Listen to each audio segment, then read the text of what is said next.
આપણી સાથે આજે અનેક તજજ્ઞ આપણા માનવંતા મહેમાન તરીકે ઉપસ્થિત છે. તો તેઓ શ્રી કામરેજની સિદ્ધાર્થ લો કોલેજના પ્રિન્સિપલ છે. હાલમાં દક્ષિણ ગુજરાત યુનિવર્સિટીના તેઓ સિન્ડિકેટ મેમ્બર છે અને લો ફેકલ્ટીના ડીન પણ રહી ચૂક્યા છે.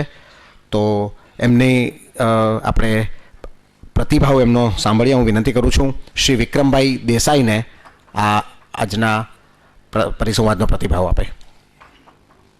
મંચ ઉપર ઉપસ્થિત પ્રિન્સિપલ ડિસ્ટ્રિક્ટ એન્ડ સેશન જજ શ્રી શાહ સાહેબ, સંદેશના એક્ઝિક્યુટિવ એડિટર શ્રી મનોજભાઈ ગાંધી, વિષય નિષ્ણાત અને અમારા મિત્ર શ્રી મેઘાણી સાહેબ,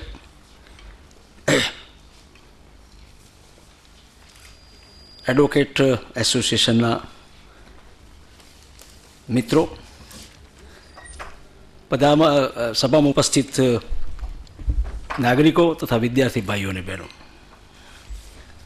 હું બહુ સમય નહીં લઈશ. ઇન બ્રીફ આ વિષય અંગેની થોડીક ઉપયોગિતાની વાત કરીશ. કાયદો ખૂબ ઊંડો છે, જટિલ છે અને એના અમલ માટેની જે વ્યવહારુ મુશ્કેલીઓ છે, અને કોર્ટમાં જાય તો એ ખાલી રાઈટ જ રહી જાય, અમલ કર્યા વગરનો રાઈટ રહી જાય, એ જે પરિસ્થિતિ ઉપર સાહેબે ધ્યાન દોર્યું છે. ખાસ કરીને મિત્રો, જ્યારે આપણે સક્સેશન રાઇટ્સ, મહિલાઓના સક્સેશન રાઇટ્સની વાત કરીએ છીએ, મૂળતઃ એક પ્રશ્ન આપણે પૂછવા જેવો છે કે આ રાઇટ્સ ન હોય તો શું થાય? અને તેથી આપણને એક ફ્લેશબેકમાં લઈ જાય છે કે એક આપણી જે ચાલી આવેલી પદ્ધતિ હતી કે સ્ત્રીનો જન્મ થાય, કાયદો તો એક નોંધ લે છે કે બાળક ગર્ભમાં હોય ત્યાંથી એના રાઇટ્સ શરૂ થાય છે, પણ જન્મે પછી છોકરો અને છોકરી થાય એટલે રાઇટ્સના વિભાજન થતા જાય છે. અને તેથી આપણે એક સામાન્ય જે આપણી પ્રણાલિકા છે, રિલિજિયસ બેઝ પ્રણાલિકા છે, કારણ કે પર્સનલ લો રિલિજન બેઝ હોય છે, એ મુજબ એ બીજા ઘરની મેમ્બર થઈ જાય છે.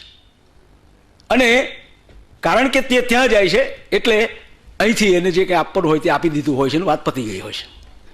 પણ સવાલ એ ઊભો થાય છે કે ત્યાં એ વિધવા થાય, ત્યાં એને ડાયવોર્સ આપવામાં આવે, ત્યાંથી એને કાઢી મૂકવામાં આવે તો ક્યાં જાય અને એનું કોણ કાળજી લે? રાઇટની શરૂઆત અહીંયાથી થાય છે. 2005માં એમેન્ડમેન્ટ નહીં થયું તે પહેલાં શું પરિસ્થિતિ હતી? 3 કેસો મારા ધ્યાનમાં આવ્યા અત્યારે આ હોમવર્કમાં. લીલા ગુપ્તા નામની એક બેન, મેરેજ થયા, તે પહેલાં એના ડાયવોર્સ થયા હતા, ઓફિશિયલ ડાયવોર્સ થયા હતા, મેરેજ થયા, છોકરાઓ થયા, વિધવા થઈ, અને જ્યારે એનો પતિ મરી ગયો અને એના સાસરાના કુટુંબનું ડિવિઝનનો પ્રશ્ન આવ્યો ત્યારે એના ભત્રીજાએ એમ કહ્યું કે આ અમારા ઘરની મેમ્બર જ નહીં ગણાય, એ અમારી કાકી જ નહીં ગણાય, કારણ કે એના કોઈ લીગલ મેરેજ અહીંયા થયા નથી અને તેથી એને કંઈ મળી શકે નહીં. તો આ મહિલાની પરિસ્થિતિ શું થાય? સુપ્રીમ કોર્ટ સુધી લડતા લડતા ગયા એ બેન. કયા મુદ્દા ઉપર? વારસાઈના મુદ્દા ઉપર નહીં, હું આ ફેમિલીની મેમ્બર ગણાવું કે ન ગણાવું, આ મુદ્દા ઉપર ગયા. 25 વર્ષ લાગી ગયા એને. કોર્ટે એમ કહ્યું કે મેરેજની, અત્યારે તો સારું છે કે આપણા ગુજરાતમાં રજિસ્ટ્રેશન ઓફ મેરેજ કમ્પલસરી થયા, પણ મેરેજની આવી ટેકનિકાલિટીઝ ઊભી કરીને કોઈનો રાઇટ નહીં દબાવી શકાય. જ્યાં સુધી અહીંયા છે, ભત્રીજાઓ છે, એના છોકરાઓ છે, પછી તમે આજે એમ કહો કે અમારા ઘરની કાકી જ નહીં કહેવાય, આ તો કોઈ હદ થઈ ગયેલી વાત કહેવાય છે. એક બીજું એક્ઝામ્પલ છે, અને એ 2009નું સુપ્રીમ કોર્ટનું જજમેન્ટ છે સાહેબ. તે વખતે એના જે મેરેજ થઈ ગયેલા 1955 પહેલાં, એ છોકરીના મેરેજ થઈ ગયા. મેરેજ થયા પછી એ એના ઇનલોસના ઘરે જાય છે સાહેબ, અને ત્યાંથી પછી એને 2 વર્ષ પછી કાઢી મૂકવામાં આવે છે. She was thrown out from the matrimonial home. એ અહીં આવે છે, એના પિતાના ઘરે આવે છે, આશરો લે છે. હવે તમે જોજો પરિસ્થિતિ બદલાય છે. પિતાના ઘરે આવીને એ બીએડ કરે છે, ટીચર થાય છે, ટ્યુશન કરે છે, ખૂબ કમાય છે, ખૂબ પ્રોપર્ટી વસાવે છે, અને પછી પેલા ઇનલોઝવાળા ભત્રીજાઓ મરી જાય તેમ કે આ મિલકત તો અમારી. હવે આ કઈ જાતનો ન્યાય છે? કાઢી મૂકી ત્યારે નહીં, અને હવે એની પાસે મિલકત થઈ ગઈ તો કે એ તો અમારા ઘરની વો કહેવાય, એટલે એ પ્રોપર્ટીનું ડિવોલ્યુએશન અમને થાય, તમને નહીં મળે. એટલે પિતાને કંઈ નહીં મળે, કારણ કે અમે એના હસબન્ડના ભત્રીજાઓ છીએ. જો રાઈટ ન હોય તો શું થાય? અને તેથી 56નો જે કાયદો છે અને 2004 વચ્ચે જે ગેપ થયો, એ સુધારાને કારણે આ વાતને હવે અટકવાનો પ્રશ્ન આવ્યો. એક્ઝિક્યુશન પાર્ટ તો પછી આવશે. સવાલ એ આવે છે કે જો રાઇટ્સને આપણે બ્લેક એન્ડ વ્હાઇટમાં નહીં આપીશું તો how you will protect your right? Demand રાઇટની વાત જવા દો. અત્યારે ભાઈ સાહેબે કહ્યું કે મિલકતના 900 કેસો કેમ થયા. અમે કાઉન્સેલિંગ કરીએ છીએ, ઘણા કેસો આવે છે. એવા ભાઈઓ બી છે કે 10,000ની મિલકતના 1 કરોડ રૂપિયા ઉપાઈ જાય, 1 રૂપિયો બેનને આપવા તૈયાર નહીં મળે, નોટ અ સિંગલ રૂપી. ઠીક છે, બેન પહેલાં એમ કે ભાઈ હવે પહેલાં તો ગરીબાઈ હતી, મિલકતની કંઈ વેલ્યુ નહીં, એટલે છોનું આમાં આપણે નહીં પડીએ, પણ હવે તને 5 કરોડ આપ્યા છે તો તું કંઈ ને કંઈ તો અમને આપ. તું તો મોસાળું કરવાનું, તેમાં બી પૈસા ગણે. 2 ભાઈઓ હોય તો પાછા વેચે કે તું આમાં ખર્ચજે ને તું આમાં ખર્ચજે. સો સોસાયટલ સ્ટ્રક્ચર આવું કેમ ઊભું થાય છે? જ્યારે તમને મિલકતનું આટલું બધું કોમ્પેન્સેશન મળે છે ત્યારે કેમ નોટ એ જનરસિટી ડેવલપ થાય છે કે સક્સેસન એક બાજુ પર જવા દો, એ બધા વારસાઈના હક કોઈ બાજુ પર જવા દો, પણ કારણ કે આ અમારી બહેન છે તો ચાલ ભાઈ જઈને 5 લાખ રૂપિયા હું બી આપી આવું એને, મને તો લોટરી જ લાગેલી છે આમે. પણ એ મેન્ટાલિટી ડેવલપ થતી નથી સાહેબ. મારા એક પ્રોફેસર મિત્રએ મને એક દાડો ફોન કરેલો કે સાહેબ એમ કે મારી વાઈફને મારા એના ફાધરની મિલકતમાં હક મળે કે નહીં મળે. મેં કહું આ 40 વર્ષે કેમ ઊભા થયા તમે? મેં 40 વર્ષે તમે ભાગ લેવા નીકળો ને તો લોકો તમારા પર થૂકશે. કે સાહેબ મારે ભાગ મેળવવો નથી, મારે મારા ભાગનું ભાન કરાવવું છે એને, ભાઈને જે 10 કરોડ રૂપિયા ગજવામાં ગાલીને બેઠો છે ને 2-4 ગાડી લાવ્યો છે તેને. મારે કોઈ માગવું નથી, પણ એનું નૈતિકતા શું કહે છે? હું કંઈ કોર્ટમાં કેસ કરવા જવાનો નથી, પણ હું એક લીગલ નોટિસ આપીશ ને તો દોડતો તો આવશે કમસે કમ. તો રાઇટ્સ જે છે, રાઇટ્સના ઘણા ફેસેટ્સ છે.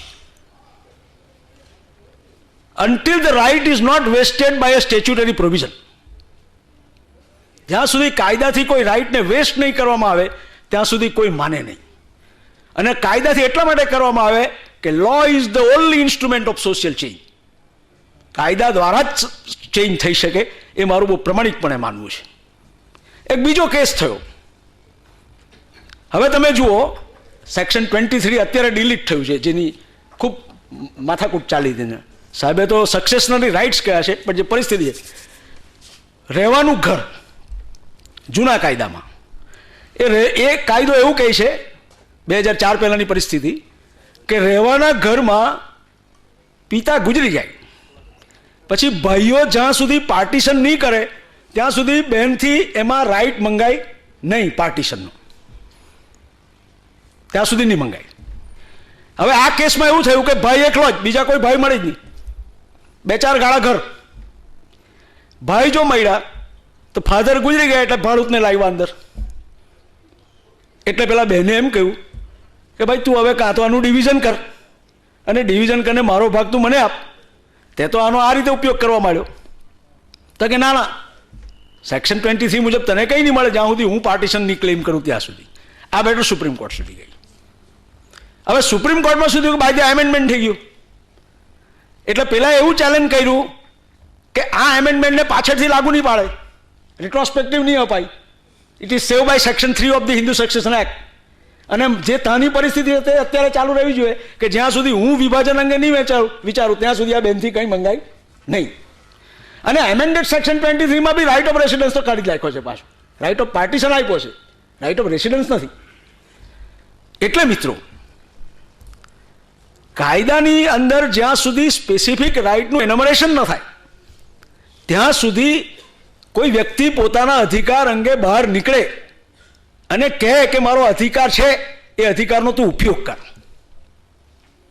હમણાં અમારા એક સુપ્રીમ કોર્ટના જજ છે, બહુ વિદ્વાન જજ છે, માર્કેન કાજુ, એણે બહુ સરસ લખ્યું કે આ બધું આવ્યું ક્યાંથી? આમ તો મિલકતમાં અધિકાર ને ફલાણું ઢીકણું ને વારસાઈ ને આંતી ને, એણે ખૂબ સરસ વાત કરી કે જ્યારે પહેલા વખતમાં કંઈ હતું જ નહીં કોઈ પાસે, બધા જમીનો બધીનું કોઈ વ્યવસ્થિત વહેંચણી નહીં મળે, ઓનરશિપ નહીં મળે, પોઝેશન નહીં મળે, ટાઇટલ નહીં મળે, ત્યાં સુધી કોઈ પ્રશ્નો નહોતા.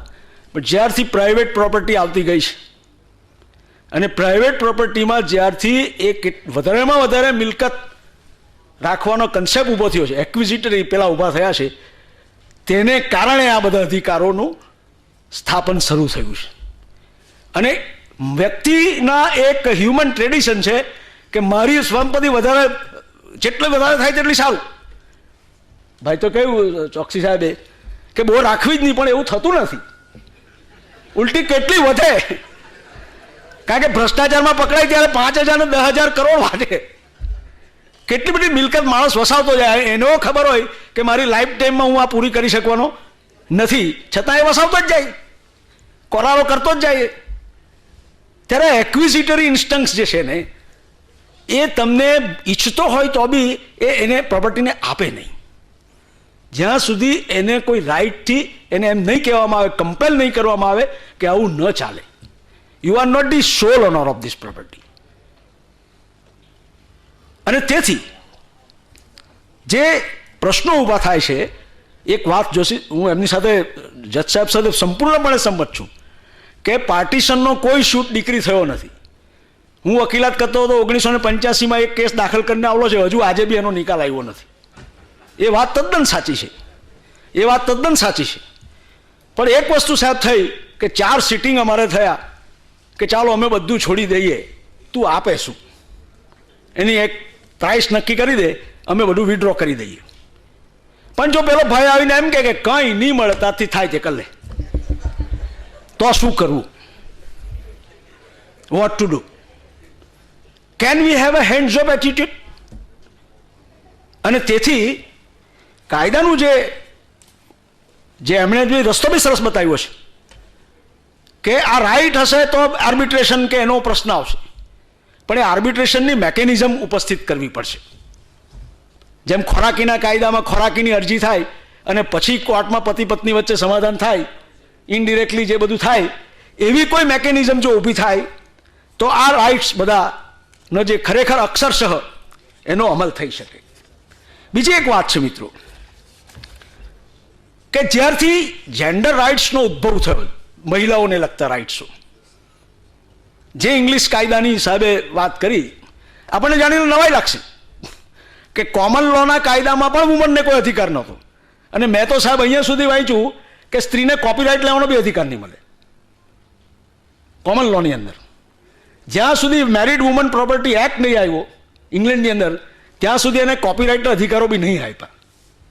આજે તો આપણે સારું થયું કે પરણિત સ્ત્રી પણ પોતાનો કોપીરાઇટને પેટન્ટ લઈ શકે અને એ એની પોતાની ઇન્કમ ગણાય, હર ઓન ઇન્કમ, એમાં કોઈ માગી નહીં શકે, પાર્ટીશન માગી નહીં શકે.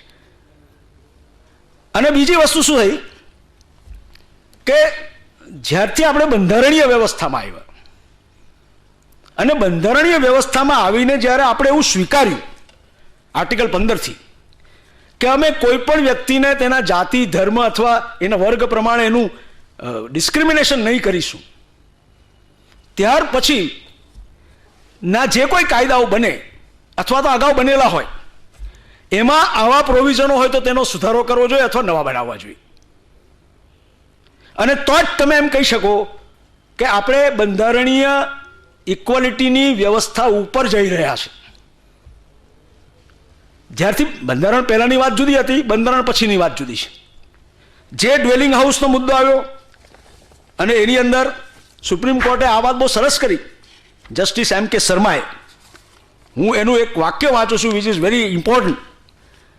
In terms of Article 14 and 15 of the Constitution of India, the female heirs, મહિલાને જે એના વારસો છે, subject to the statutory rule operating in that field are required to be treated equally to the male heirs. એને મેલ હેર્સના જેવી ગણવી જ જોઈએ. પછી આગળ કે કેમ શું કરવા ગણવી જોઈએ? ગણવી જોઈએ તો કાયદો કહે છે, પણ એનું ન્યાયશાસ્ત્રીય સિદ્ધાંત શું છે? Why to be treated. You have a defence કે ભાઈ હવે અમે જે આપવાનું તે આપી દીધું છે ને વગેરે વગેરે બધું બરાબર છે, alright. Gender equality is recognized by the world community in general and the human rights regime. માનવના અધિકાર તરીકે આને આપણે માન્ય કર્યું છે. The act brought about revolutionary change in the Hindu law. It was enacted to amend the codified law relating to intestate succession amongst Hindus. By reason of the act, all females were conferred equal rights in the matter of succession and inheritance with that of the male heirs. આજે rights પછી તો આપણે સુધારો કર્યો 115માં લો કમિશને પણ જેમ આટલા બધા પરિસંવાદો થાય, કોઈ ભલામણો થાય, લો કમિશન નિમાયું, લો કમિશને એના 174માં રિપોર્ટમાં આ બધું લખ્યું અને 174માં રિપોર્ટમાં લખ્યા બાદ આ 2004નું એમેન્ડમેન્ટ આવ્યું. અત્યારે 56 થી 2004 સુધી કંઈ નહીં થયું અને 2004માં કારણ કે લો કમિશને એમ કહ્યું કે હવે આવું કરવું પડે, આવું ન ચાલે, પરિણામ એ થયું. અને થયું તેના કારણે એની જે અસર છે એ માપવા માટેનો સમયગાળો ખૂબ ઓછો છે. We are running in 2012. પરંતુ જ્યારે ગ્રાઉન્ડ વર્ક પર આપણે જોઈએ છે, ગ્રાઉન્ડ રિયાલિટી ઉપર જોઈએ છે, ત્યારે આપણને એવું લાગે છે કે આ રાઇટનો કંઈ ને કંઈ સારો ઉપયોગ મહિલાની તરફેણમાં થયો છે. કારણ શું થયું? એને માટેની જે રિલેટેડ ભૂમિકા ઊભી કરવી જોઈએ તે થોડી ઘણી બી આપણે ત્યાં ઊભી થઈ. જેવી કે જમીન વેચાય પછી એના જે ટ્રાન્સફર માટેની જે બધી જોગવાઈઓ કરી તેમાં ફોટો લાવવાનો, એનું છે તે વિડીયોગ્રાફી કરવાની, એની સહી કરવાની, એનું આ કરવાનું, એનું તે કરવાનું, એને જાતે બહેન હોય તો હાજર રાખવાની ત્યાં. અને છેલ્લામાં છેલ્લો સુધારો જો કે ઉડી ગયો કે પાવર ઓફ એટર્નીથી બી નહીં થયા. એટલે એને કારણે શું થયું કે બારોબાર જે બધું ટ્રાન્સફર ચાલ્યા કરતું હતું એ સ્ટોપ થઈ ગયું. અને હવે બહેન ગમે ત્યાં રહેતી હોય તો એને બોલાવે લાવી જ પડે. સાહેબે સંદેશના સાહેબે બહુ સરસ વાત કરી કે બહુ નોટિસો આવે.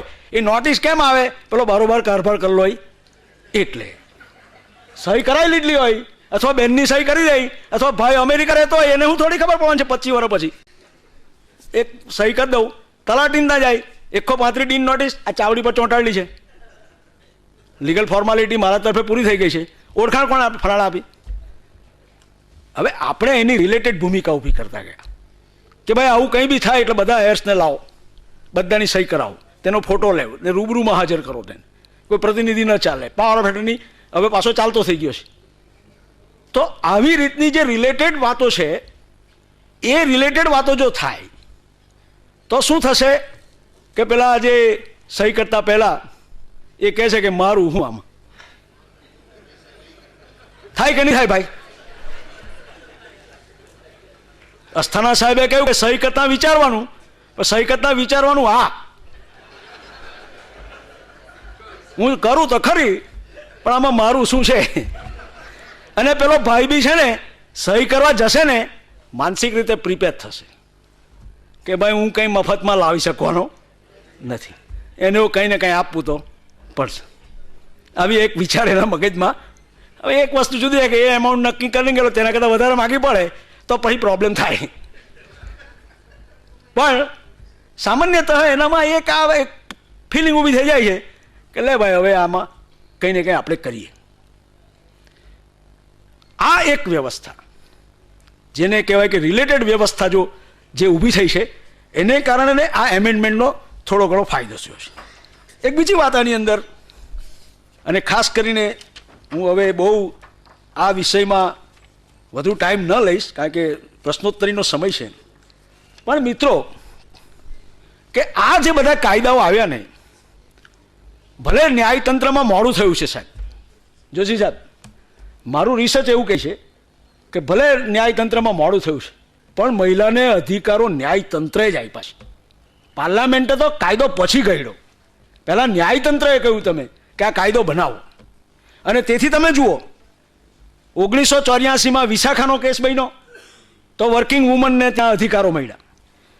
2001માં એક્સ વર્સિસ હોસ્પિટલ વાય બન્યો કે પેલી બેન પેલો પત્ની ટુ બી હસબન્ડ હજુ થયો નથી પણ ટુ બી હસબન્ડ એને એઇડ્સ થયો હોય તો ડૉક્ટરે તે બેનને વાત કરવી જોઈએ કે ન કરવી જોઈએ, કારણ કે એના ભવિષ્યનો બી સવાલ છે.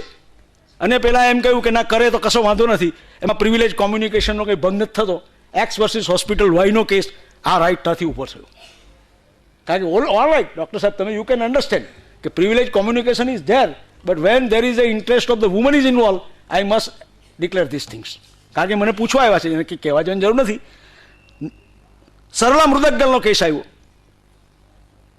જે મેઘાણી સાહેબે અહીંયા કહ્યું કે હિન્દુ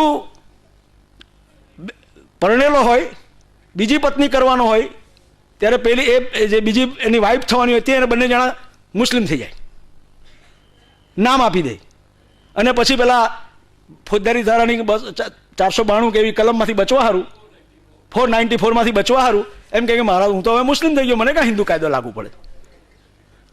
આ વાત અટકાવી સરલા મૃદકગલે. એના હસબન્ડે આવું કર્યું, સુપ્રીમ કોર્ટ સુધી બેન લડ્યા. સુપ્રીમ કોર્ટે એમ કહ્યું કે ભલે તમે અત્યારે કન્વર્ટ થઈ ગયા, as long as Hindu marriage act મુજબનું તમારું લગ્ન ચાલુ છે તેને ઓફિશિયલી ડિઝોલ્વ કર્યા વગર you cannot enter in to a second marriage by even changing the religion also, અને therefore you can punish under Indian penal code. Madhu કિસ્સા આંધ્રપ્રદેશ ટેનન્સી લોમાં ગણોત્યો પુરુષ બની શકે, સ્ત્રી નહીં બની શકે, છોકરી નહીં બની શકે.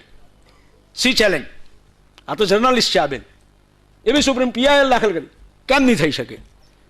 ટેનન્સી રાઇટ માત્ર એને જ મળે, અમને નહીં મળે એવું થોડું, અને સુપ્રીમ કોર્ટે અપાયું.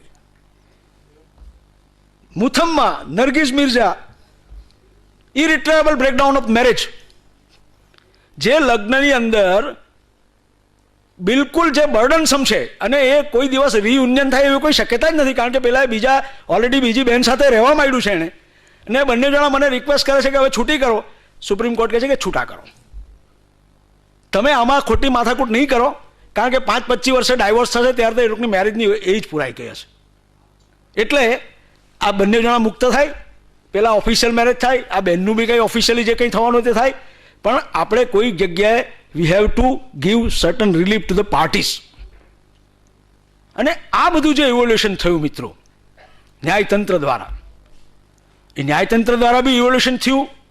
એનું બી કારણ છે કે બંધારણીય વ્યવસ્થા ઊભી થઈ અને 78માં યુનોએ discrimination elimination of discrimination in all kinds to the વુમનનો એક ઠરાવ પસાર કર્યો યુનોની અંદર કે સ્ત્રીઓને જે બધા ભેદભાવો છે એને દૂર કરવા જોઈએ, પોતાની લીગલ સિસ્ટમ અને એ સિસ્ટમ ઊભી કરવાથી, અને પરિણામ એ થઈ શક્યું. એટલે એક વાત છે કે આપણે ત્યાં ગ્રાઉન્ડ રિયાલિટીઝ, ત્યાર પછી એને માટેની ઇન્ફ્રાસ્ટ્રક્ચર, એને માટે કેવી રીતે શું કરવું એની કોઈ ચોક્કસ કાયદો બને તેની સાથેની પદ્ધતિ ઊભી થતી નથી. અને આપણે ત્યાં એવી વસ્તુ હોય છે, 2 પ્રકારની માન્યતા છે કે જાણે બધા રોગની દવા કાયદો જ છે. હેલ્મેટ નહીં પહેરે કાયદો બનાવો, ફલાણું નહીં કરે કાયદો બનાવો. અને ફરી પાછું એવું છે કે એનાથી કેટલું રિઝલ્ટ આવે છે તેની ગેપ અને બે કમ્પેર કરે તો બહુ ઓછું પાછો પ્રશ્ન ઊભો થાય, કારણ કે એક્ઝિક્યુટિવ વિંગને પાછી એ પ્રશ્નો આવે છે. પણ જે કોઈ સબસ્ટેન્ટિવ રાઇટ છે, I am talking about the substantial right of the people, એ સબસ્ટેન્ટિવ રાઇટની અંદર લીગલ રૂલ્સ ને લીગલ મશીનરી, ન્યાયતંત્ર આપણું છે પણ લીગલ મશીનરી ગોઠવાય. જેમ કે અત્યારે ડોમેસ્ટિક વાયોલન્સ એક્ટ છે, પણ પેલા પ્રોબેશન અધિકારીઓ કે એના કાયદાની નીચેના નિયમના અધિકારીઓ જ નિયમમાં નથી કાયદો હોવા છતાં. અને એ પણ તમે જુઓ, એક છેલ્લી વાત કરી દઉં છું મેઘાણી સાહેબ, મને પેલી 55 મિનિટ વાળી ટેવ છે એટલે તમે ના પાડી દેજો. અને એક છેલ્લી વાત કરી દઉં તમને, મેરેજ રજિસ્ટ્રેશન ન થતું હતું. હું એક પ્રશ્ન પૂછું આ હાઉસને, એક હસબન્ડના મેરેજ થાય છે, છોકરાઓ થાય છે, 25 વર્ષ પછી એક ફાઇન મોર્નિંગ ઊભા થઈને એમ કહે કે અમારી પત્ની જ નથી, અને કાયદા પાસે એનો કોઈ જવાબ નથી, શું કરશો? અને એવા કેસો થયા છે, તમે બધા જાણો છો. સુપ્રીમ કોર્ટ બી એમ કહે છે કે ગંધર્વ મેરેજ, ભલે મેરેજ નથી પણ હવે એમાં કરીએ શું અમે? ઓફિશિયલી મેરેજ તો નથી, પણ એમાં બંનેના રાઇટ્સો જોખમાય છે. જે છોકરી આવી રીતે રહે, જે સ્ત્રી, વોટ આર હર રાઇટ્સ?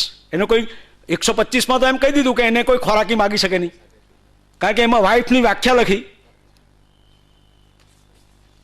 કે લગ્ન કર્યા વગર, લગ્ન કર્યા રહે તો એને જ વાઇફ કહેવાય, વાઇફ ઇન્ક્લુડ ડાયવોર્સી વાઇફ એમ લખ્યું. પણ અહીંયા તો લગ્ન જ ચેલેન્જ કરે છે કે આ વાઇફ જ નથી, તેના અધિકારનું શું? ખુશ્બુનો કેસ આવ્યો 2008માં, પેલી અભિનેત્રીનો, કે એની સામે ખૂબ પત્રોમાં લખ્યું, સમાચારોમાં લખ્યું, તાના અખબારોમાં લખ્યું, એટલે એનામાં આઈપીસીની કેસ દાખલ કર્યો. સુપ્રીમ કોર્ટમાં ગયા બેન કે એમાં મેં ખોટું શું કહ્યું કે એક મેજોર છોકરો અને એક મેજોર છોકરી સાથે રહે છે બંનેની સંમતિથી, એમાં આઈપીસીનો શું ગુનો બને છે? સવાલ અહીંથી નથી થવાનો, પણ સવાલ એ છે કે એના રાઇટ્સ અંગેનું વિચારવાનું છે, નહીં કે આમાં મને ગુનેગાર ઠેરવવાની છે.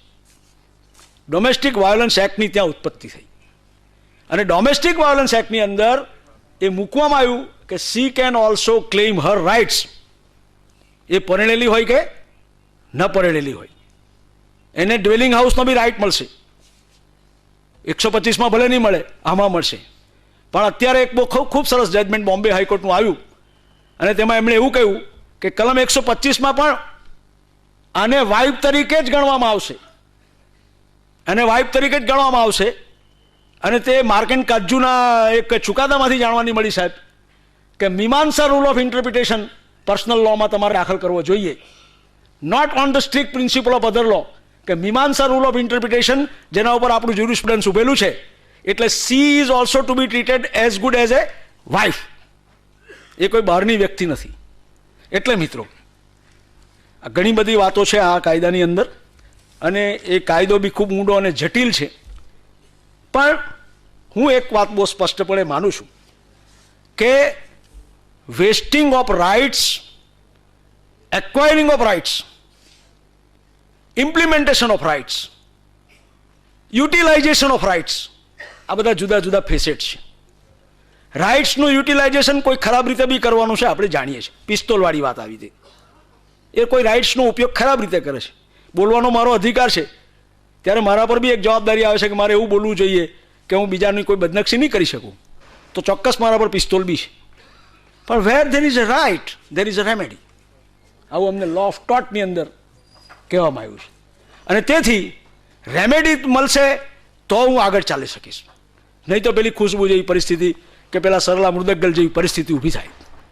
અને આપણે આઝાદીના 62 વર્ષમાં હજુ આપણો, અત્યારે તો મેં એક મારા રિસર્ચ સ્ટુડન્ટને કામ સોંપ્યું છે કે ગ્લોબલાઇઝેશન આવ્યું, એટલા માટે મેં એ ડેડલાઇન પકડી છે કે સ્ત્રીઓનું આર્થિક સશક્તિકરણ થોડું થોડું શરૂ થયું છે, કમાનારી છોકરીઓનો વર્ગ વધવા માંડ્યો છે.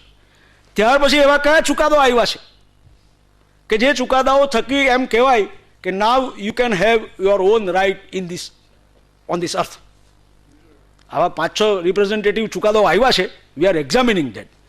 પણ જ્યારથી આર્થિક રીતે સંપન્ન થવુંની એક ભૂમિકા શરૂ થઈ છે, ત્યારથી હવે એને પણ ખબર પડવા માંડી છે કે મારા આ રાઇટ્સ હોવા જોઈએ અને મને આ વસ્તુ મળવી જોઈએ.